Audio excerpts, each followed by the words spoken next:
This is the starter, and this is a 2009 Ford Escape. 3, let's see, V6.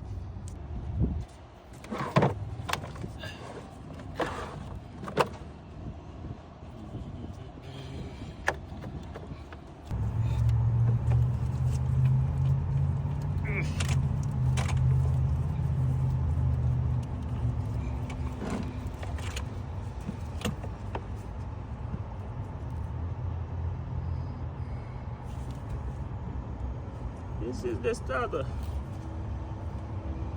This starter looks new to me, but this is the new one, this is the old one. These look the same.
Okay, so I already installed the new starter. This is it. And now let me call bro to come start the car.